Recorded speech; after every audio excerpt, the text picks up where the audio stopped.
हार्दिक दिल से आभार प्रकट करती हूँ। वैसे आप लोगों को ये मालूम है कि हमारी पार्टी कांग्रेस, बीजेपी व अन्य किसी भी विरोधी पार्टी तथा गठबंधन आदि के साथ मिलकर नहीं, बल्कि अकेले ही अपनी पार्टी के बलबूते पर पूरी तैयारी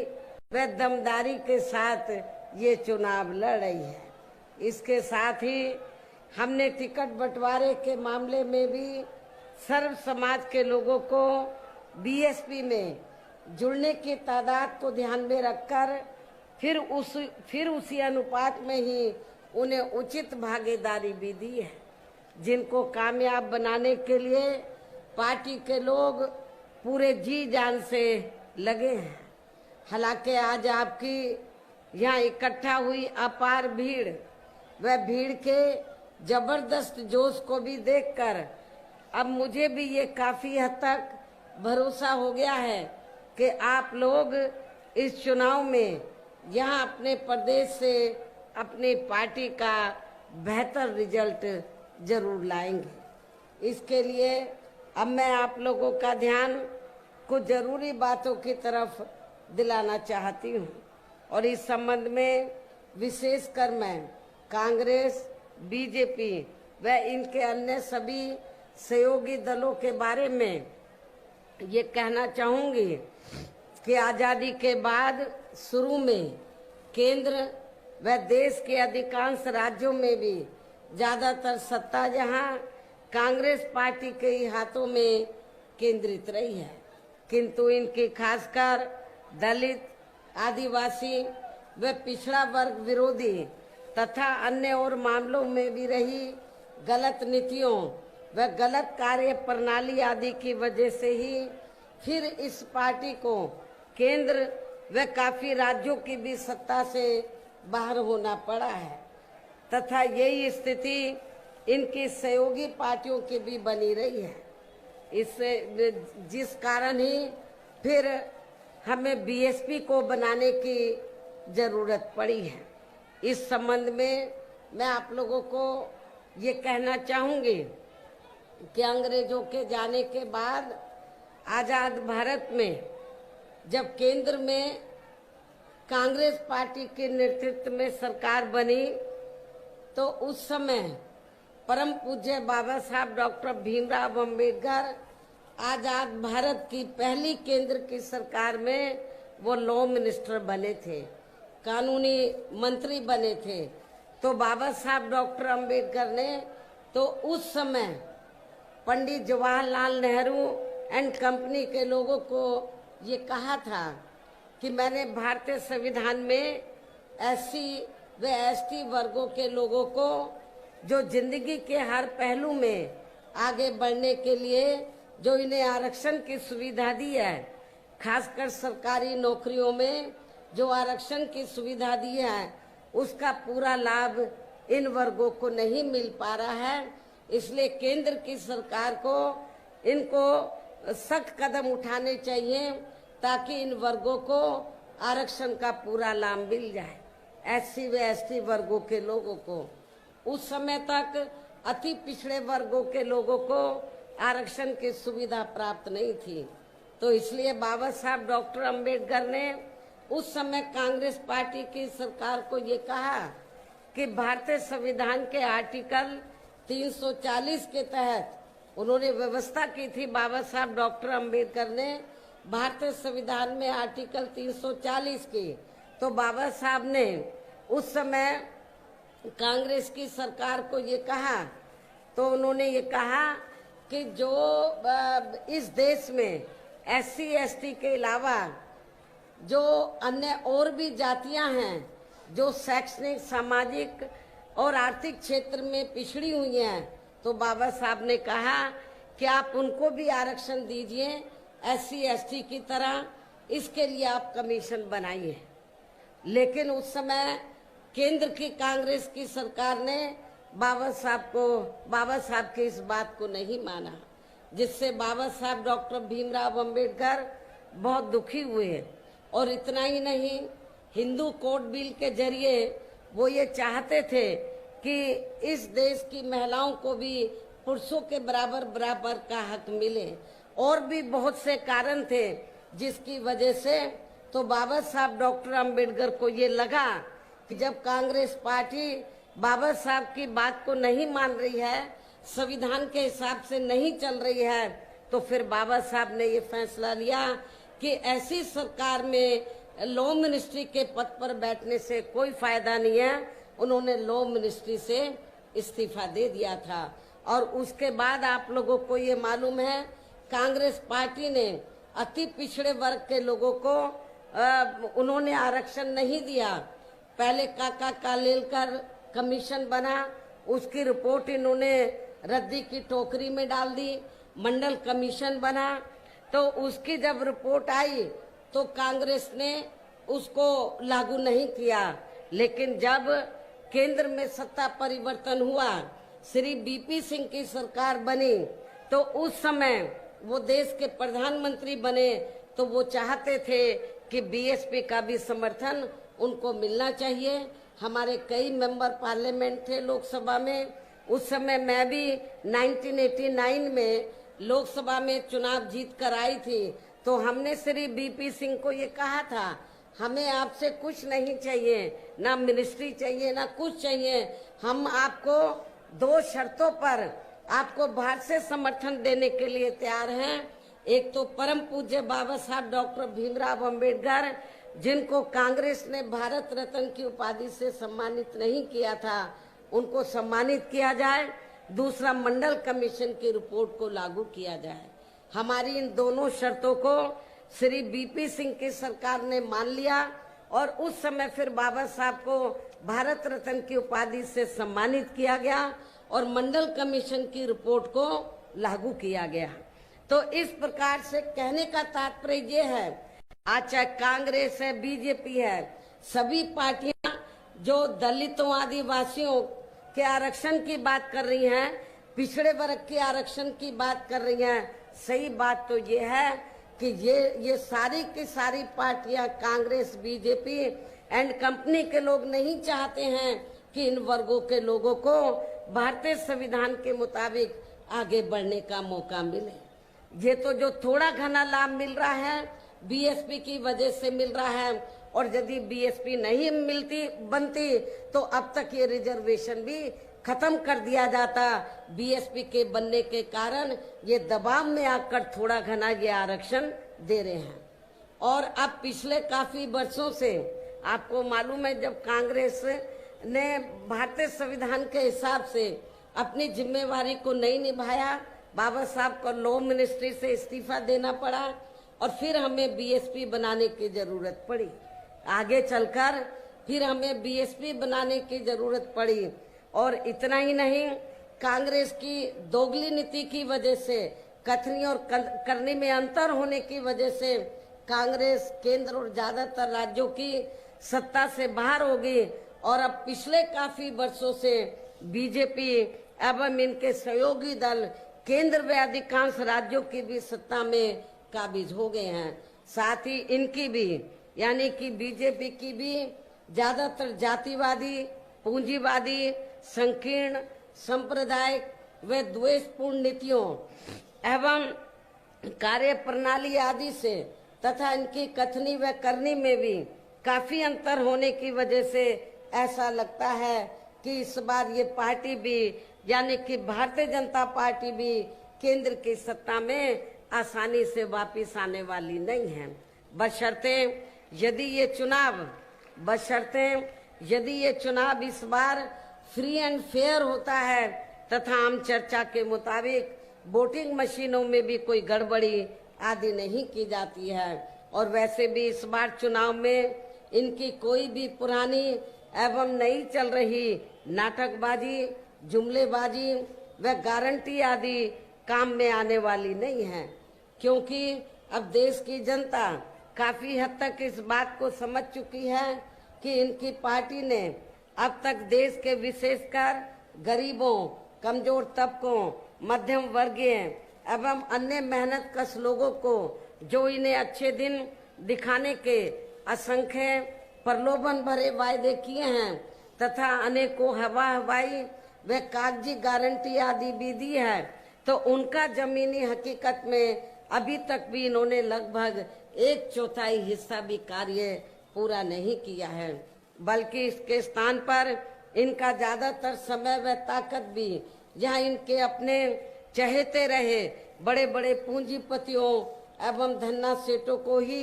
ज्यादा से ज्यादा मालामाल व धनवान आदि बनाने में तथा इन्हें हर स्तर पर छूट देने व बचाने में ही लगी रही है, जिनके अधिकांश आर्थिक सहयोग से ही ये पार्टी व अन्य पार्टियां भी अपना संगठन चलाती हैं तथा चुनाव आदि भी लड़ाती हैं, जिसका काफी कुछ खुलासा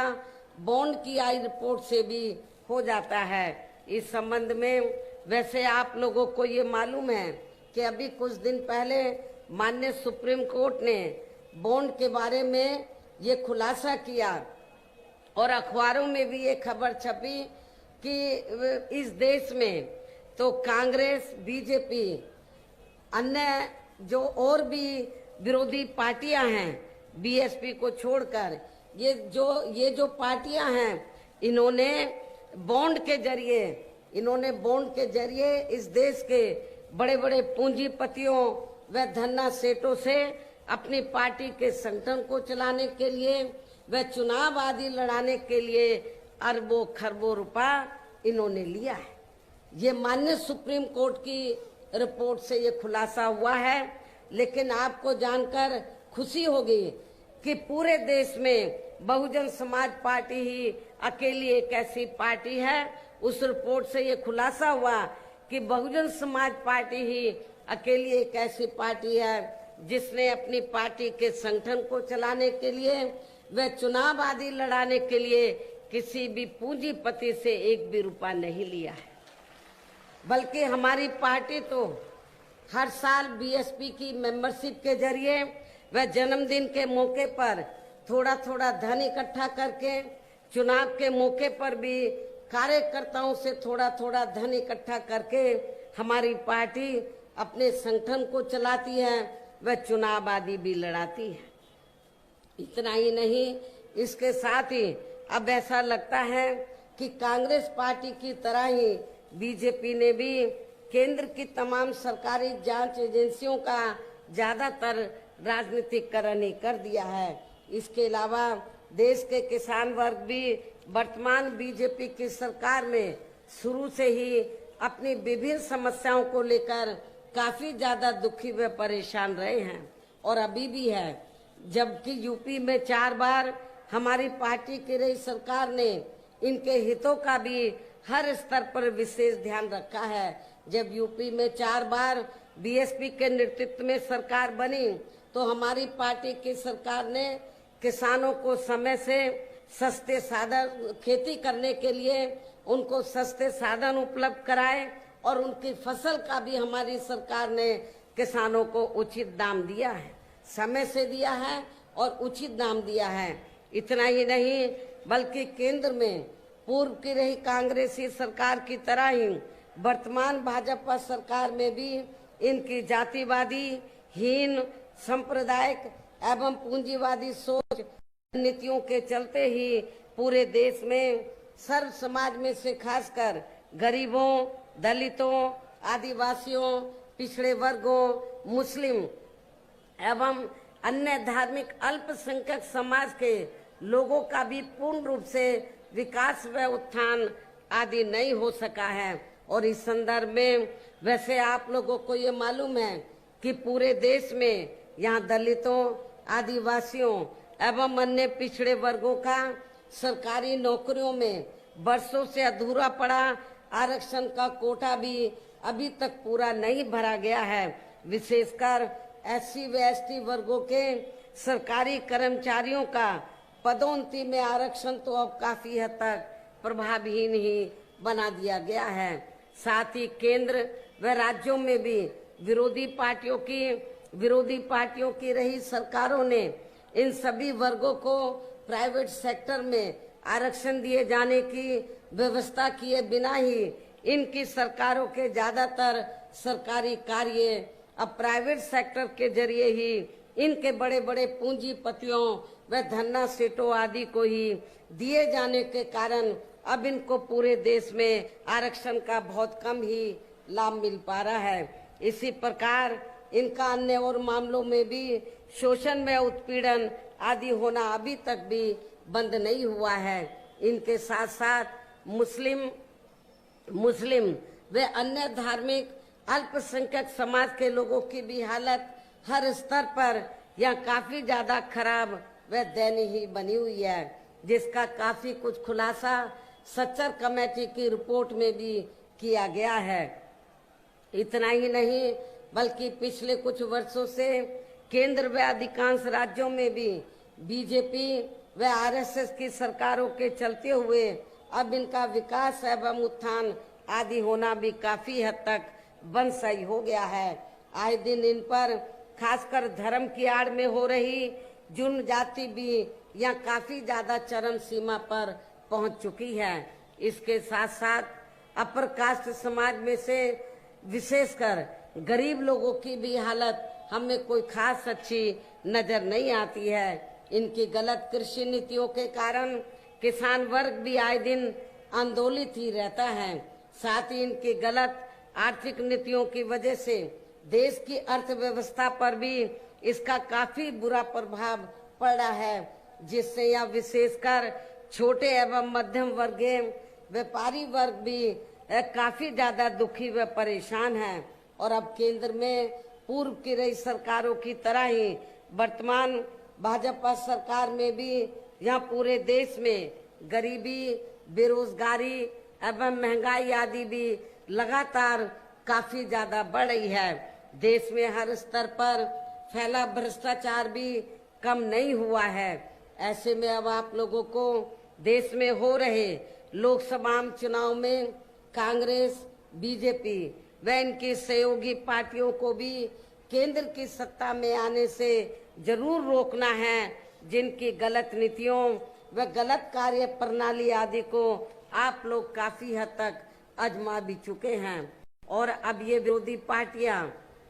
ऐसे में अब ये विरोधी पार्टियां किस्म किस्म के साम दाम दंड भेद आदि अनेकों हथकंडे इस्तेमाल करके केंद्र की सत्ता में आने की पूरी कोशिश में लगी हैं, जिनसे अपनी पार्टी के लोगों को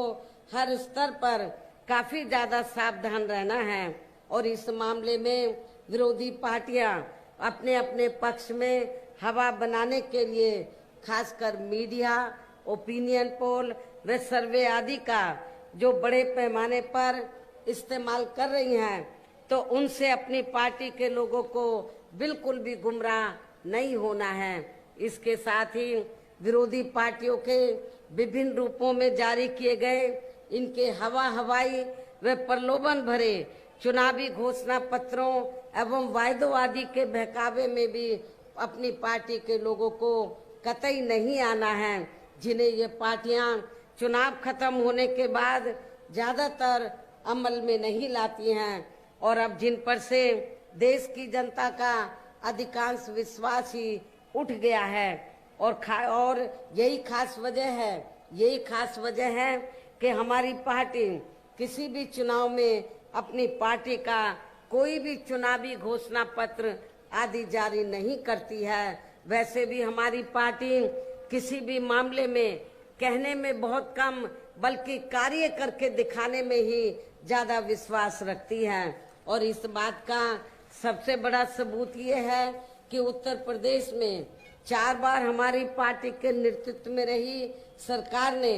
चुनाव में पार्टी के बिना जारी किए गए घोषणा पत्र के ही प्रदेश में आम जनहित में काफी कुछ ऐतिहासिक कार्य करके दिखाए हैं, जिनकी अब देश में अधिकांश पार्टियों की सरकारें काफी नकल भी कर रही हैं। जबकि इस मामले में हमारी पार्टी का ये कहना है कि यदि इन पार्टियों के स्थान पर केंद्र में हमें अपनी पार्टी की सरकार बनाने का मौका मिलता है, तो तब फिर हमारी पार्टी की बनी सरकार केंद्र में यहाँ अब तक की रही सभी विरोधी पार्टियों की सरकारों की तरह केवल हवाई व कागजी कार्य आदि नहीं करेगी, बल्कि उत्तर प्रदेश की तरह ही जमीनी हकीकत में ठोस कार्य करके दिखाएगी। और इस संदर्भ में खासकर मैं ये कहना चाहूंगी, केंद्र द्वारा देश में पिछले कुछ समय से अति गरीब परिवारों को अस्थायी तौर पर फ्री में जो थोड़ी सी खाद्य सामग्री दी जा रही है, तो उससे इनका स्थायी तौर पर भला होने वाला नहीं है। आप लोगों को ये मालूम है, पिछले कुछ समय से केंद्र की सरकार जो गरीब लोग हैं तो उनको मुफ्त में राशन देकर फिर उसकी आड़ में चाहे छोटा चुनाव हो या बड़ा चुनाव हो, उसकी आड़ में फिर वो उनसे वोट मांगती है और उनको ये कहती है कि बीजेपी और आरएसएस